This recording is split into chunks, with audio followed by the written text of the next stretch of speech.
Very strange to hear Lóránd talking and know that he's talking about my work. I have no idea what he's saying. I have no idea what he's saying.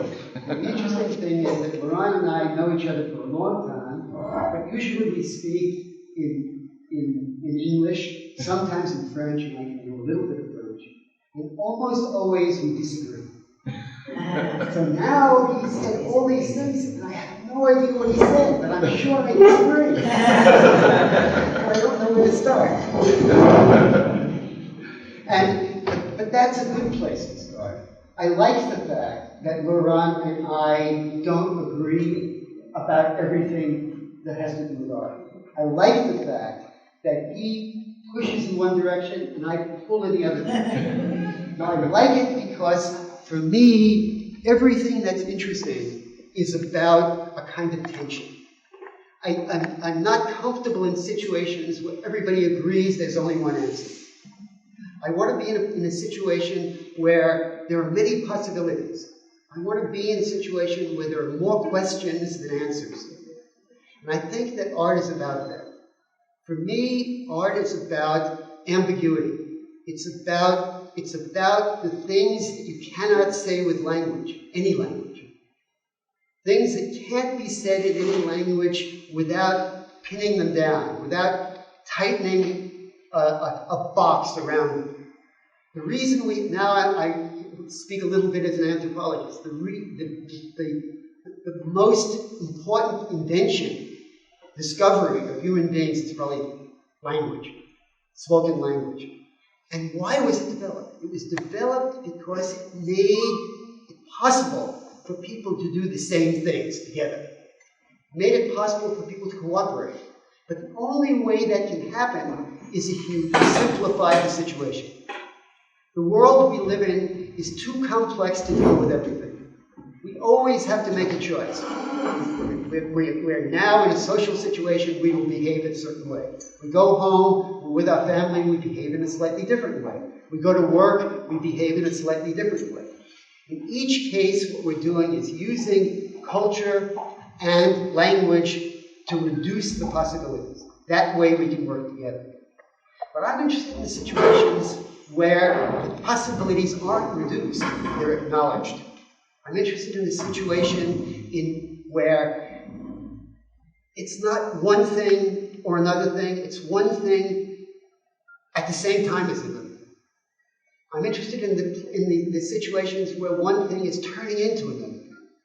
I'm interested in the situations where yes and no are happening at the same time, where big and small are happening at the same time, where the tension between two ways of seeing the same situation are what's important.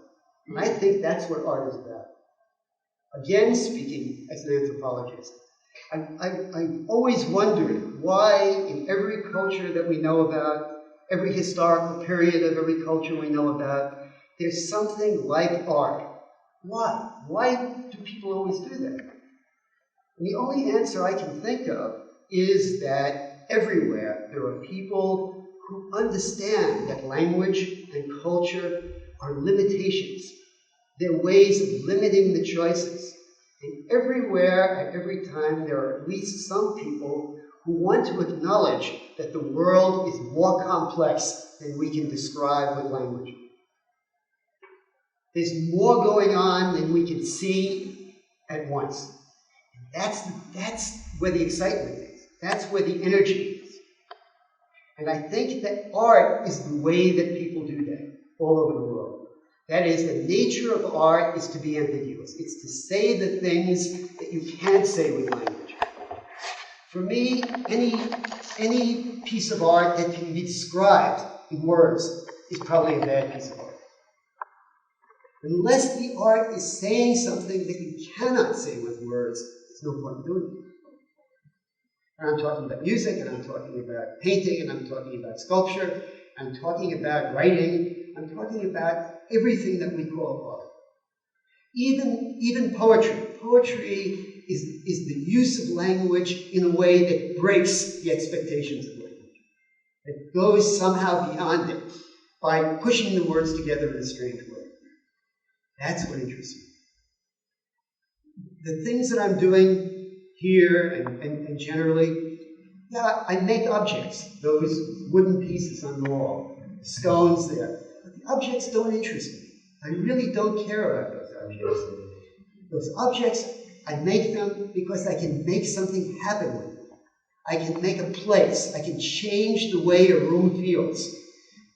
Even that's not what's important to me. What's important is if I can change the way a room feels, I can change the way you're thinking at the moment that you're in it.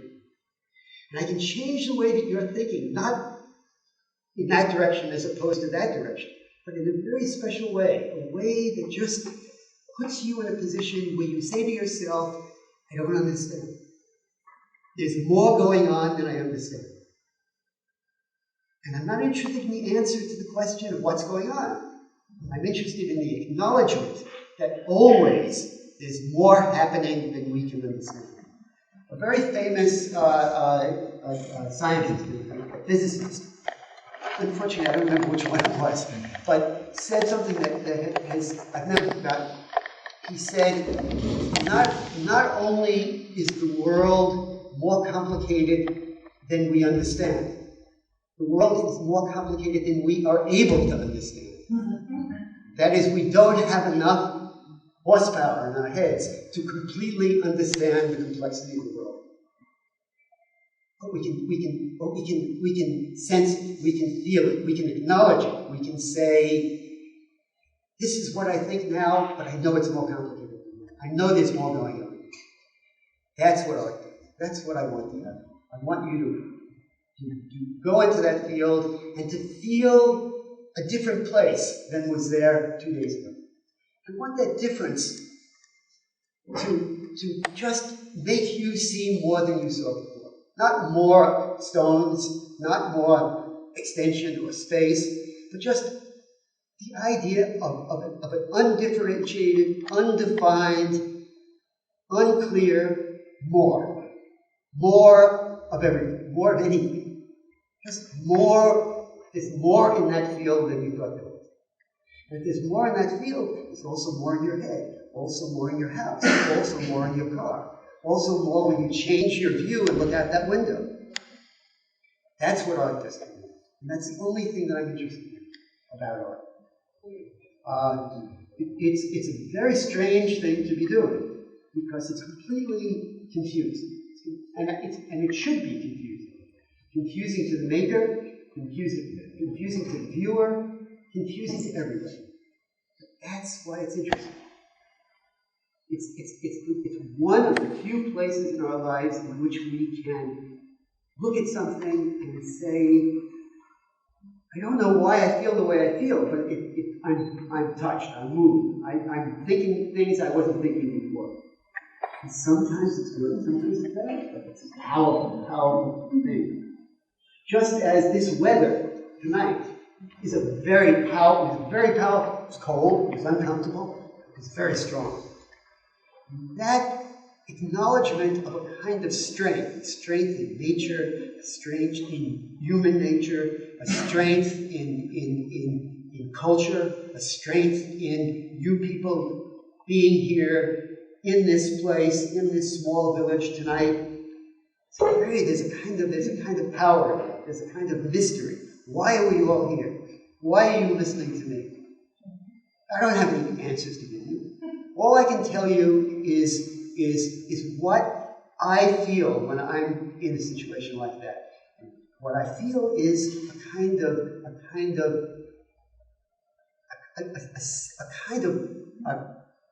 set of feelings pushing against each other in a way that I cannot put into words.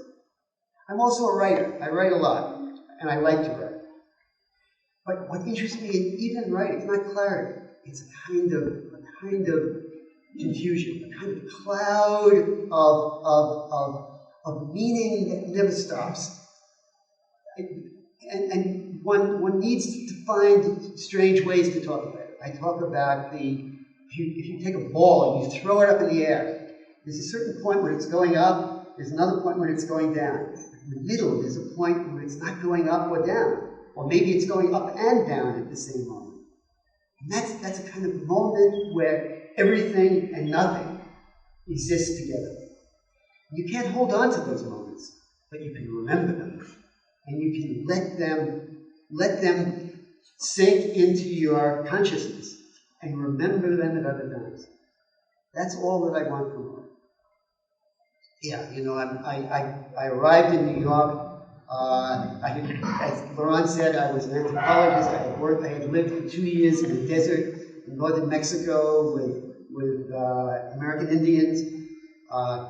Tiny place, strange situation. A situation where everyone in that village, in a certain sense, understood what was going on. I didn't understand anything.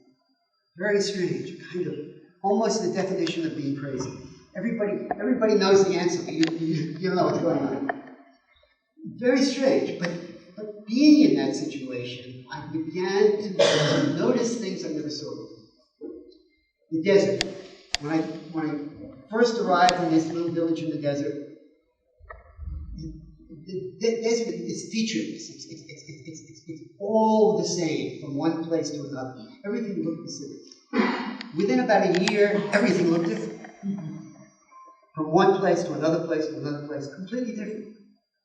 By the second year I was there, not everything was different. Not everything was the same either. So there was this doubleness. It was the same, it was also different. That is, it was real life. It was a real place. It wasn't a place that I was putting into a box, an exotic place with Indians in the desert. Nor was it a place that I was totally familiar with. It was in between. It was yes and no at the same time. And that really interested me. I came back and I tried to write a book. And I found that I could only write that book by describing details of the lives of individual people that I knew then. And I found myself writing details of people's lives that I wouldn't want anybody to write about my life. It's none of my business. It was the only way I could talk about these abstract, generalized, philosophical things, for lack of a better word. And it made me very uncomfortable. I didn't want to be in that position. And at the time, I had a dog that I had brought back from the Arctic, where I worked before with Eskimos. And I had to take the dog to the park every day.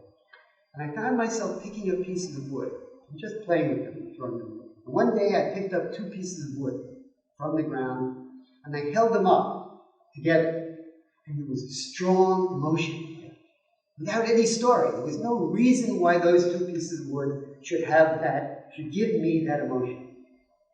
And I suddenly thought, maybe it's possible to communicate abstract ideas abstractly, without language, without words.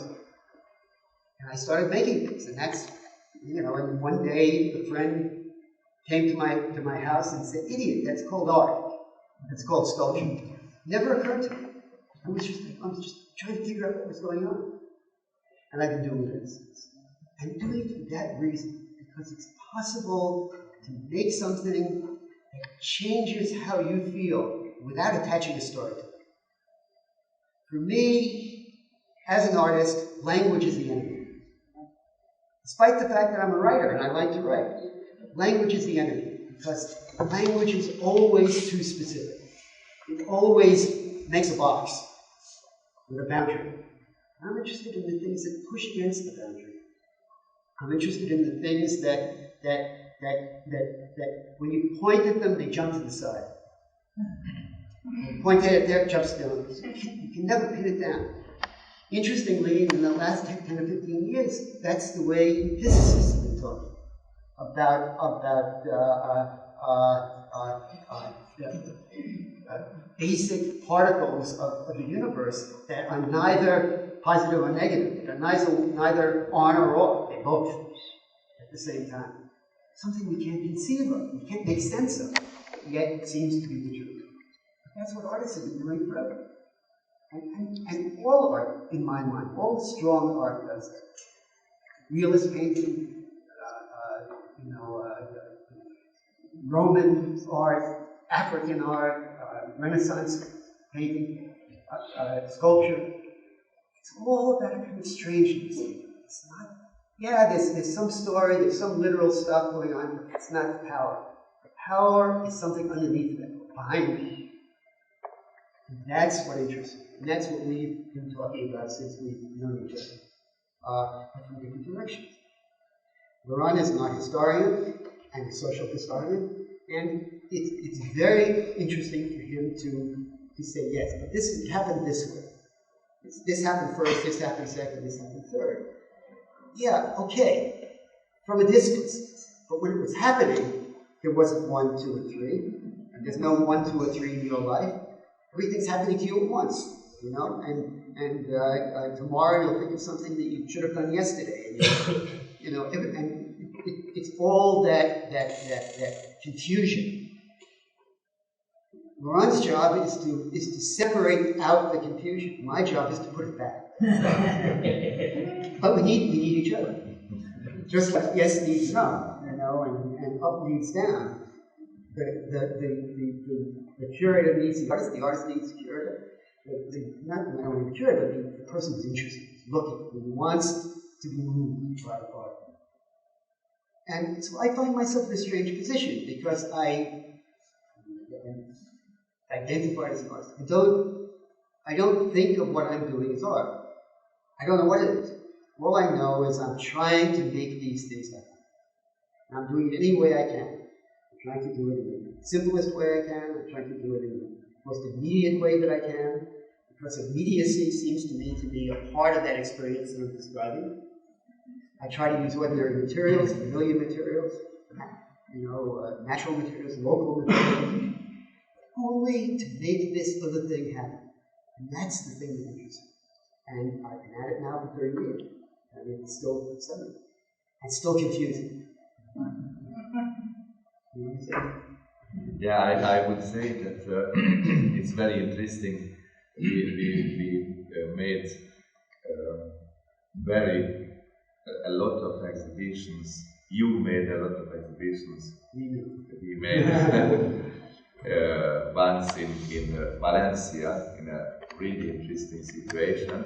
And the whole Biennale was actually a project, 44 artists in 44 places in the city, completely different situations, empty grants, empty parks, or ruins, or buildings, and so on and so on. And it was Palermo, the last big show in the 17th century, in the courtyard of the 17th century palace, Palazzo Riso, completely different situation. You used in Valencia, for example, already used material, which was also for me, for example, with my logic, a very important elements to manifest that these are forms which were created for another activity, work. It was produced by work, produced for a useful reason. I think that was railways Talfak. And then the piece which was for me one of the most touching and most emotional piece, that was Sarajevo.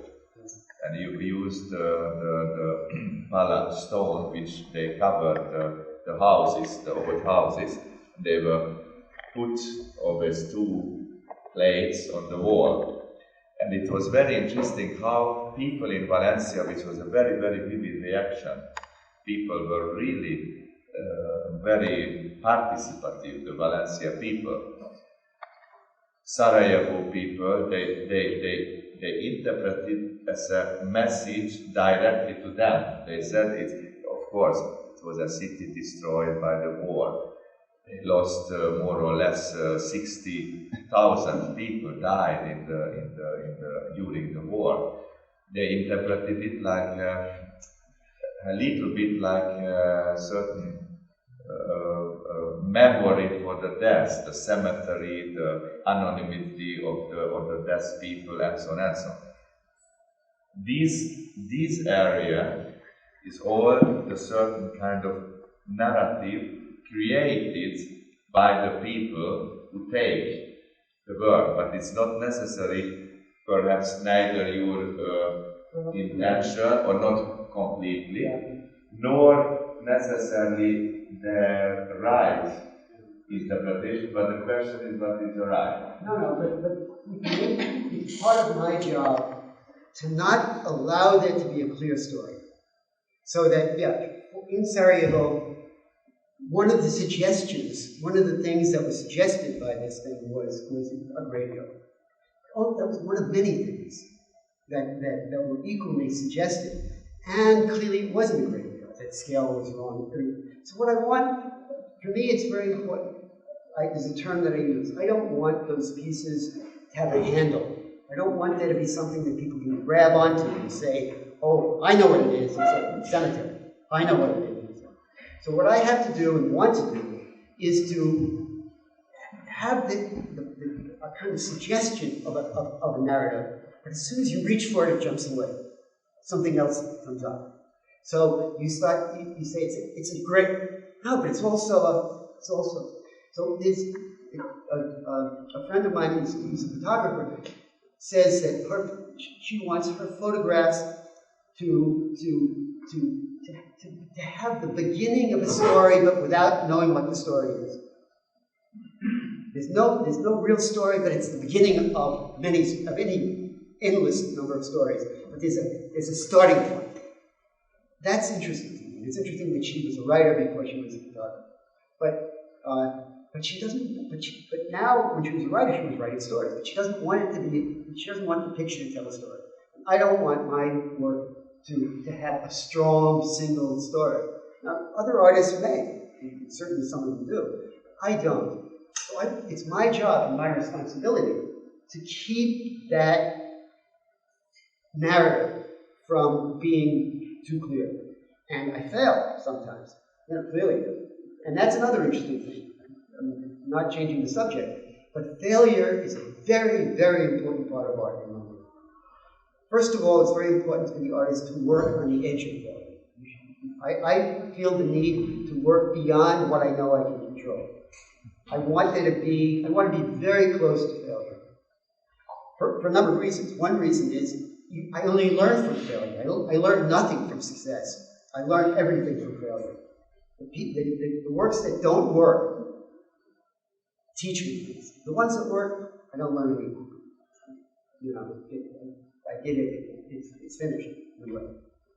So this whole thing, this negativity built into the way I work. Not negativity of destructive negativity, but what I think of as a constructive negativity. That is, I want there to be as much no as there is yes, but I want there to be both. I want there to be some discomfort, but not too much discomfort. A good definition of a strong piece of art for me is imagine if you have a mosquito bite on your back and you can't reach it. It's just beyond where you can reach it. It itches, and you're trying to scratch it. You can't get it. That's what I want the art. It's not pain. It's not the end of the world, but it's irritating, and you're focused on it. You want to solve that problem if you can. That's an interesting situation. And that's part of what I also think of it as kind of double. I want there to be, every time there's a yes, I want there to be a no. Every time there's an itch, I want there to be the possibility of a scratch, but not necessarily the actual, I want to make it hard, but not too hard. So that's the answer to this, to the idea of the story. To the extent that many people thought of that Sarajevo as a cemetery, that was a failure. But the interesting thing is that the people who look at art are not stupid. The people who look at art will, when asked about it, or when they're talking to somebody about it, will use the vocabulary that they think that person will understand. So they'll tell you one thing and tell me something else.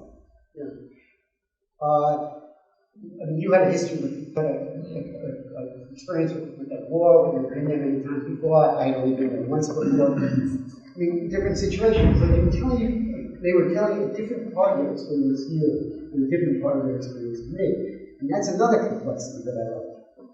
That is, no one knows how to deal with this stuff. You know, you're a filmmaker. You go to a movie, you come out of a movie, and you've been affected, you've been moved by that movie. What do you say? You know? Depends on who you're talking to. If the person you're talking to is a film historian or a film critic, you go, that reminds me of this and that, and you notice the way the camera moved did this and that.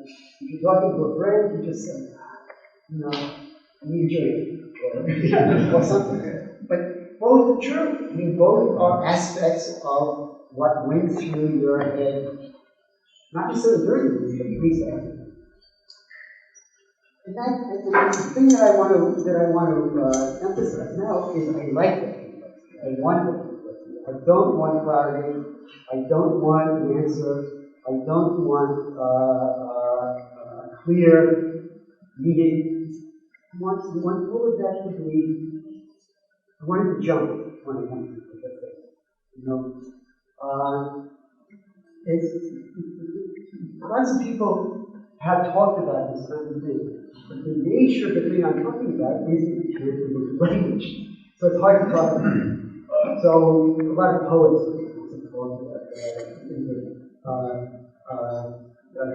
Samuel Beckett, in one of the novels, has one of his characters whose moving stones him from one pocket to the other. But at some point he says the role of objects, the job of objects, is to restore silence. Very interesting, especially not just the silence part, but restore. The idea is an idea that there's a kind of silence that's been lost. And in a way, there is a silence that's been lost. But, you know, but to restore it is not to recreate it, it's to try to get back towards it. But so it's that silence becomes very noisy. It becomes very loud silence. And that's, I'm sure he was talking about the kind of thing.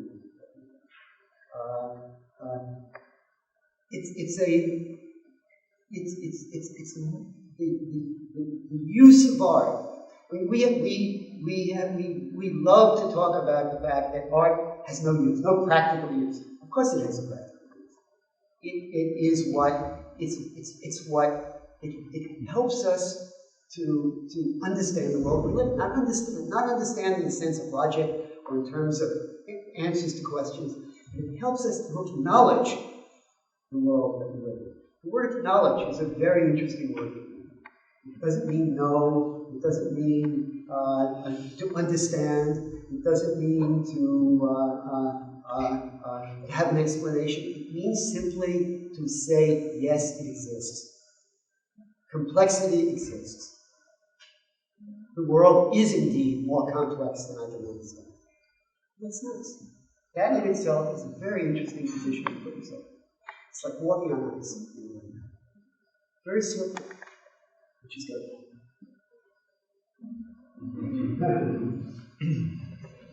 I would like to ask about this new project which you are working in France. You explained yesterday, because that's also a very, very good example of how actually your activity is between a lot of, let's say, established social activities, as well as if I want to say, also a very independent idea about what art or this kind of creation of a place can mean also for a community, which is not necessarily an artistic community.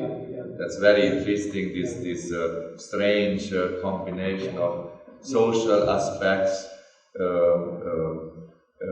let's say philosophical point of view, and also exactly this very special use of art, not useless or useful art, but in a certain way, a certain kind of reason of doing something like this. Let me start from out here. In a way, what I'm doing in a place like that is marking.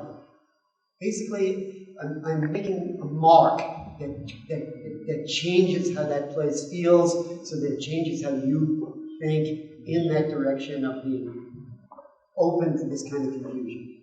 That's what I'm trying to do. But the notion of marking is a very interesting thing. And that kind of marks made on the world exist all over the world. I mean, there are the megalithic lines of stone in much of Europe. There are what's called the Nazca lines in South America. These incredibly long, maybe 5-8 kilometer long lines that barely exist. You can only see them if you get higher. They're basically just marks in the dust, but they've been there for thousands of years. Why do people do that? Why do people do that? Why do people make these lines of stone or any of those things? And they exist all over the world, Africa, Asia, everywhere. Well, because when you mark something, you do something very interesting. What you do is you change, you turn nature into a kind of human construct. But in a very special way. What you do is you take a space in the world and you give it human meaning. And human meaning doesn't have to be a story. It could be a story, but it could be just this place feels a certain way, and it makes me feel a certain way. We've all had experience of walking through the forest and you come to a place that is not so different than the others, but you want to stop. It feels good to me. Or in architecture, I mean, the great buildings change how you feel when you walk into them. And some architects know that, some architects don't know it, but the great ones do know it. Okay, so that's the starting point. That's my the thing that I want to do is to make a mark that makes that place even more what it was before. In southern France, in the Alps, in southern France, there's an area. It's an area that's about 100 kilometers north of Marseille. It's Provence, but high Provence, and the area is a geological preserve. It's a very complex and very old geology, the oldest in Europe. But it's also an area where life has always been very hard, and for the most part, it was an area that was lived in hundreds and thousands of years by shepherds. You can't grow much there, just a little bit to feed the sheep, but very hard. And there are very few roads. This area now, there are large areas with no roads, just paths. And it's an area where people walked long distances to visit, to see relatives, to do anything they had to do. They thought nothing of walking 20 or 30 kilometers, just to get something and come back.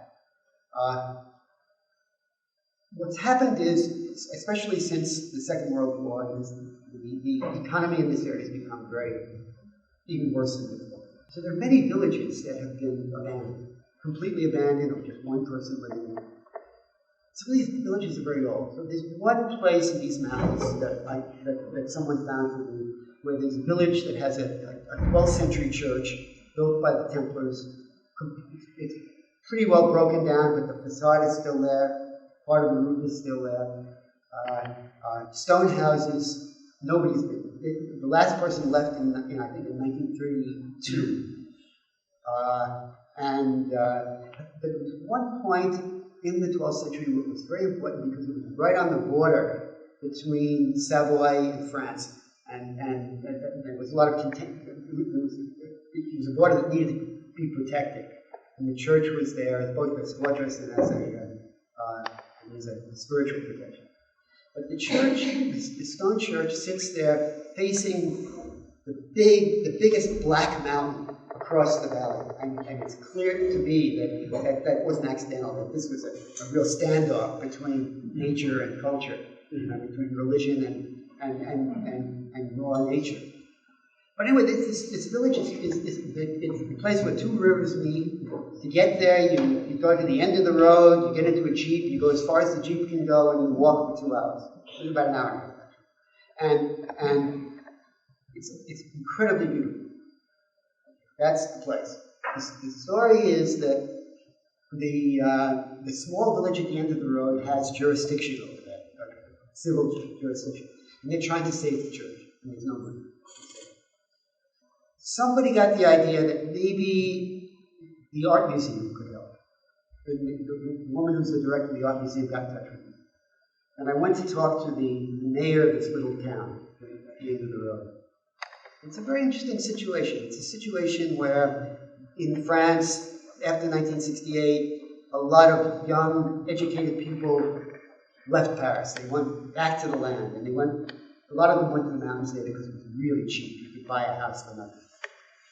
So now, 30 years later, or 50 years later, these people are still there. The mayor, and they're all people who, in a way, are quite sophisticated, despite the fact that they live in this little tiny town. And they asked me to come there, and I had a meeting like this, except there are only 10 people. The town is, even that town on the road is only 300 people. And they said, help us. Is there any way you can help us save the church? So what I came up with and what they agreed to is I've been there now several times. I'm going back in October. And I'm going to mark the way I mark this, a series of stones in different parts of the village. Nobody lives in the village now. But also I'm going to stabilize the church so it doesn't fall down anymore. Put a canvas roof over it, the part that has no roof, so that hikers, can sleep there. No electric, no water, nothing but this river. So the idea is to make a place that hikers want to go to. It's a beautiful mountain. And I think that I can do something there that will make people feel good to be there. And feel good about the history, to feel good about the place, to feel good about the mountains, to feel good about themselves, to look at it all in a different way. Everything I was trying to talk about. And the interesting thing is, how are we going to get the goddamn stones in? Well, it turns out, in that part of France, the shepherds, the only way they can survive is that there's a couple of weeks every year when the government sponsors or subsidizes helicopters to bring in stuff that the shepherds need and to take out sick animals and things like that. So I'm going back in October and I'm going to bring in the stones with a helicopter. So I mean, it's completely crazy. But it's a wonderful project. It's a wonderful project because I don't know whether it's hard. I don't care whether it's hard. You know.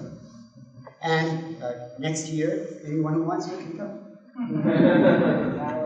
Anyway, so that's that project. So I would like to ask if somebody has some questions or some remarks. Richard is today with us.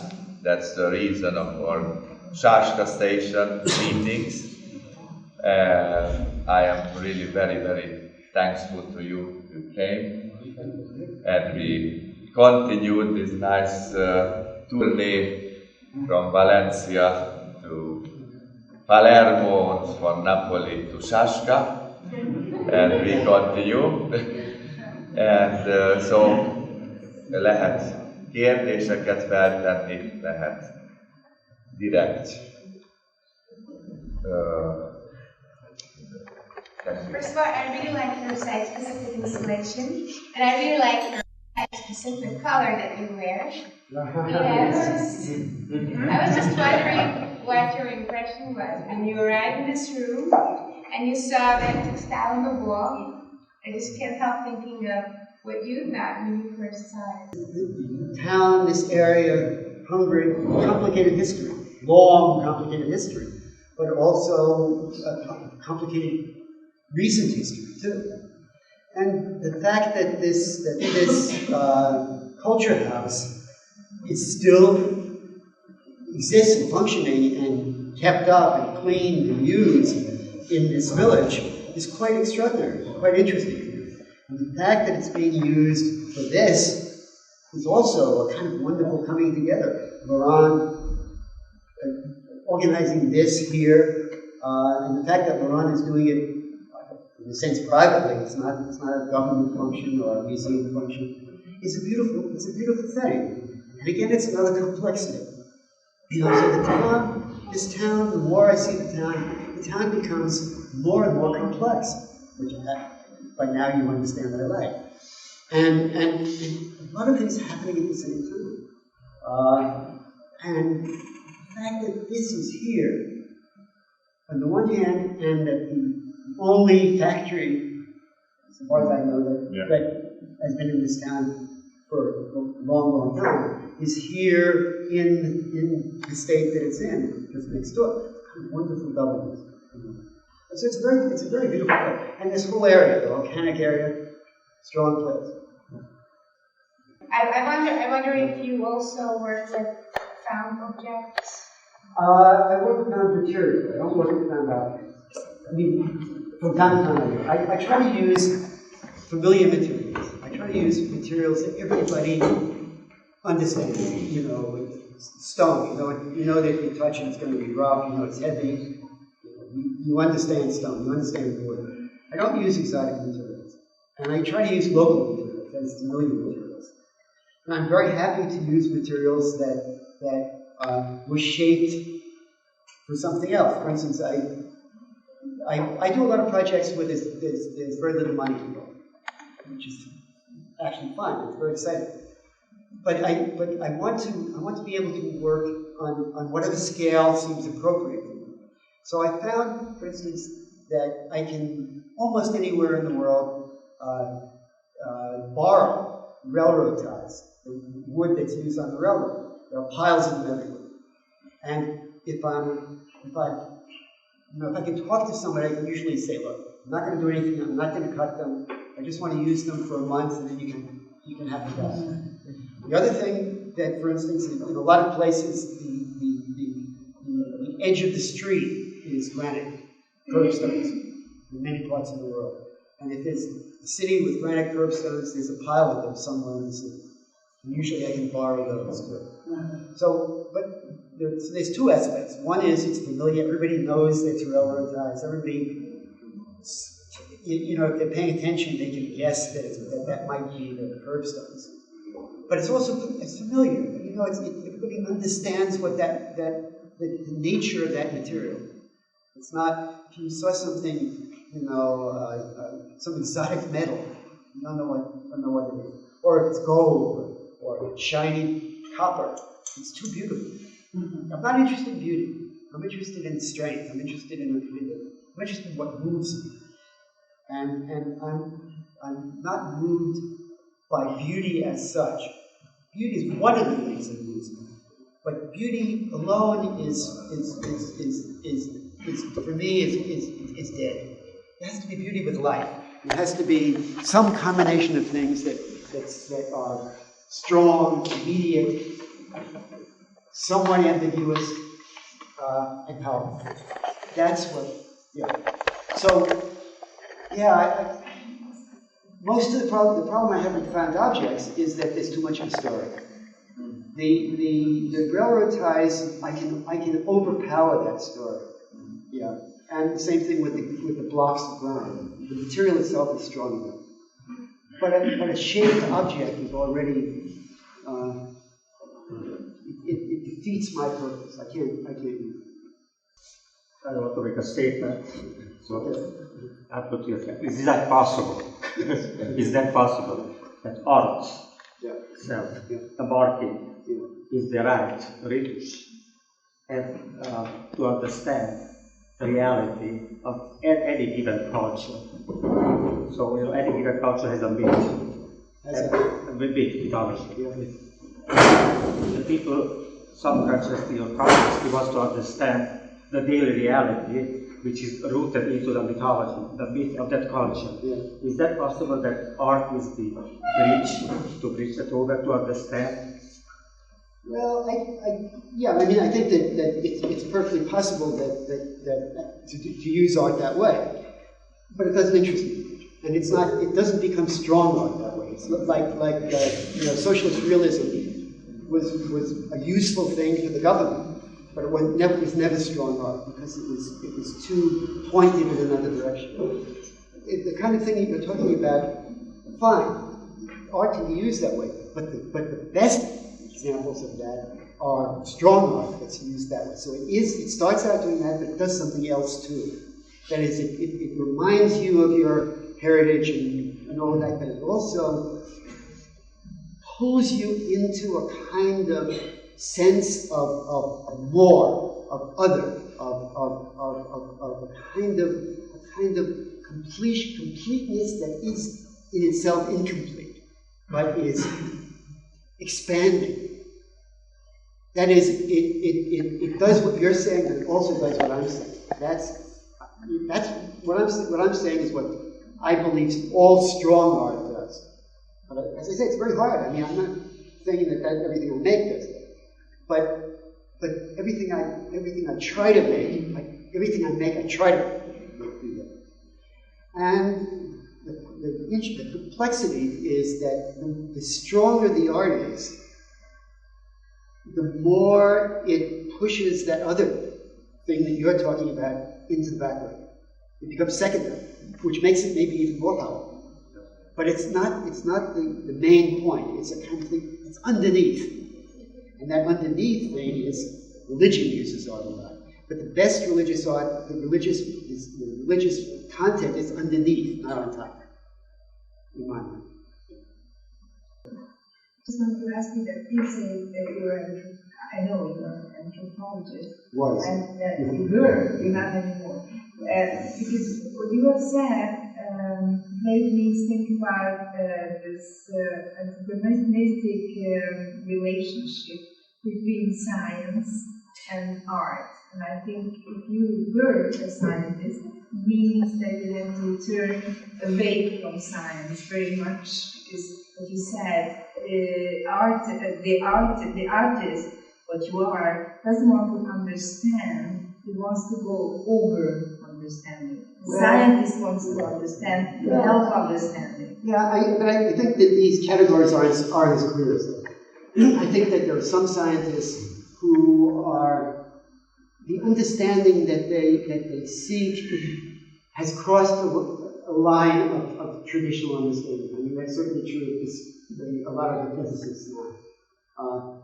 They're trying to understand, but they have acknowledged that what they're trying to understand is a kind of reality that doesn't fit the normal, usual way of thinking about what makes sense.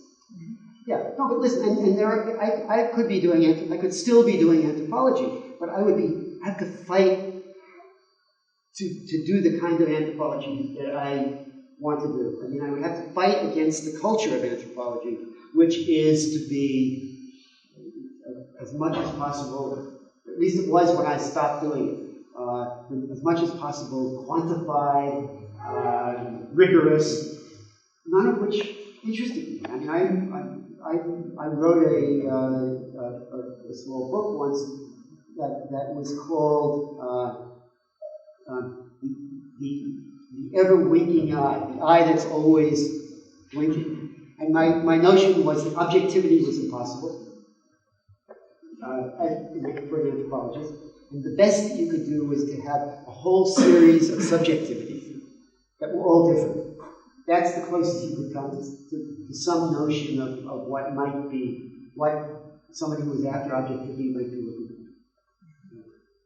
Yeah, I mean, sure, I could do it, but the point is that what I understood at that point was that the entire structure of the profession and the science at that point was moving in another direction.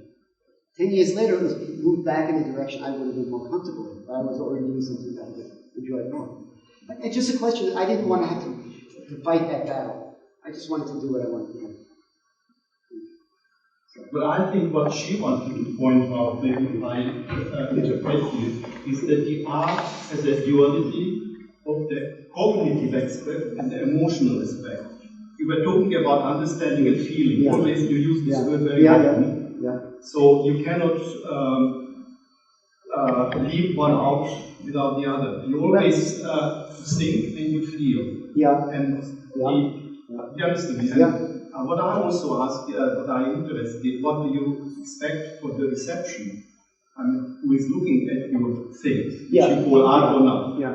You want to have it in a cognitive way, looking at it, or just no? I want you to become aware of the world around you in a different way than you ordinarily are, by virtue of this ambiguous object in front of you. Now that's I know a lot of scientists that would say that's what I do as a scientist. You know, is to try to get you to try to create a way to see things that can't easily be seen. And I would say that that line between seeing and feeling, understanding, thinking, and feeling is an artificial line. It's an artifact of language. It's an artifact of Cartesian thinking. It's an artifact of the culture, of Western culture generally. And it's not necessarily the way the world is. I mean, I don't see any clear line between what, you know, my feelings and my logical thought. They go in and out of each other and they affect each other. You know, I'm speaking in sentences. I can try to be clear, but I'm using each of these two things. Well, not just two. I'm using many tools at the same time to try to make something happen. That in a certain sense, I use a word that was right, clarifies things, but clarifies them not by giving a clear answer, but by suggesting a better question, for instance. And I don't think that that's so different than what scientists do. And then again, the categories are so confusing. I mean, there are theoretical scientists, there are applied scientists, and there are people who are engineers. You know, the problems that engineers deal with are very different than the problems that physicists deal with, or you know, and the other more or less theoretical scientists. And it's that, and both of those set of questions are enormously interesting and enormously important, but they're not completely separate. So it's very interesting to find a way to put those together in some way, not for a particular use, but just to see what happens to your head when you do that. And I think that there are scientists who do that. I mean, I know scientists who do that, and I know artists who do it, and I know artists who don't do it, and I know scientists who don't do it. It's a particular interest, you know. But it's a kind of what's interesting to me is wherever you start from. You start from science, you start from art. What's happening in the last 20 or 30 years is that there's a group of scientists who suddenly found there were artists thinking about the same problems they were thinking about. There's a group of artists who suddenly discovered that there were a group of scientists who were thinking about some of that same kind of breakdown of traditional laws of physics and logic. Yeah, fine. However you get there. I mean, it's interesting for me to talk to a scientist or a mathematician as it is to talk to another artist. If what he's doing is interesting, you know, and very often it is. If I understood right, you are saying that you want us to understand that we are unable to understand our own existence and the world. I want you to acknowledge a kind of complexity that you can't easily make sense of. I would argue that it's actually we understand everything, but we are unable to process that amount of information. But if we look at it, if we start not wording it and try to put it on paper or just say to people, but if and concentrate on our feelings, then we will start to understand really the whole meaning of things. Yeah, but again, words are the problem. It depends, you know, the word understand is a very loose term. Yeah, you know, what I would say, you know, what I'm trying to say now is that rather than use the word understand, I would just say acknowledge. That is, yeah, we know it's complex. We can feel that it's complex. But I want to use the word understand for, you know, that, you know, I understand that if I push this phone off the table, it'll probably kill me. But that's not a law of nature. It's the law of Lóránd. All I mean to say is that there are levels of, clearly there are levels of understanding. I'm not saying that I want you to, you know, to try to climb up on the roof and see if you can fly. You know. But I think it's also really important to know that the answers that are given to you by your culture, by your education, by your religion, by your politics, are not necessarily absolute answers. That's all. They are ways of seeing. But they're ways of seeing a situation that in fact can be seen in other ways as well. And each of those other ways is just as narrow, probably, just as skewed, but it's skewed in different directions. So I think it was a very, very interesting, very deep discussion and a very emotional evening, at the same time a very serious one. And I would like to again thank you so much that you came. And,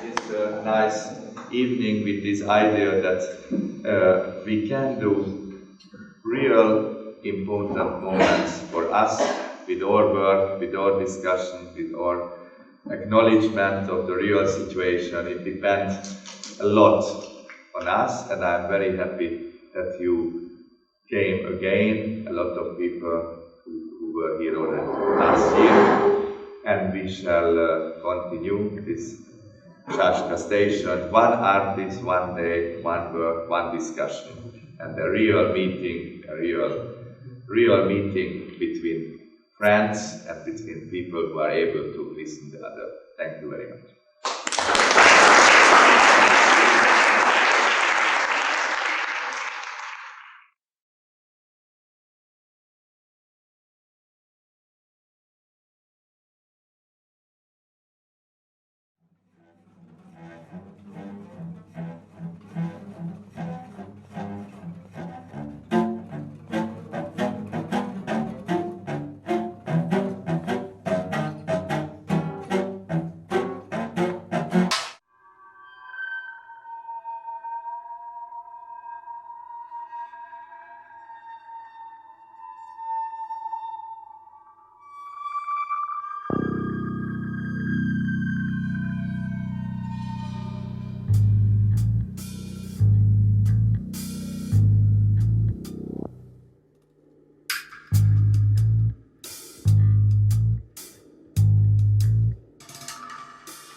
megvalósítsa a Saska Station második kiállítását. Annak idején 20 évvel ezelőtt Hence Tamás, mikor megmondta, hogy Saska az intelligens falu, akkor megálmodta ezt a perspektívát, és valóban 20 évvel később Richard Nonas, tavaly Michelangelo Pistoletto, és a következő években számos művész jön el. Egy napra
serious one, and I would like to again thank you so much that you came.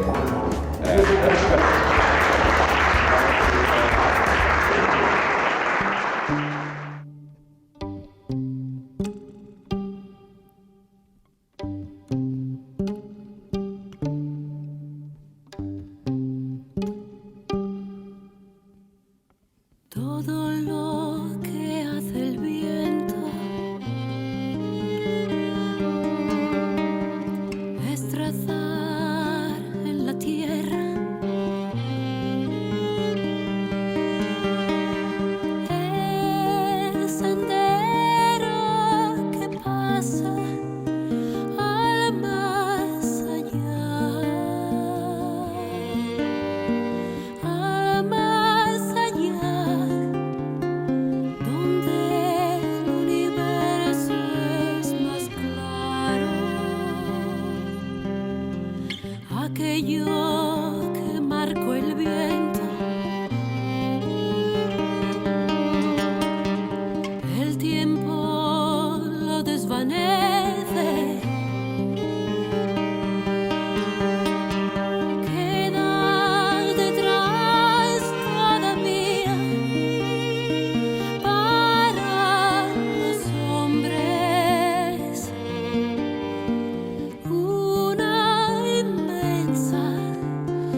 Thank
you.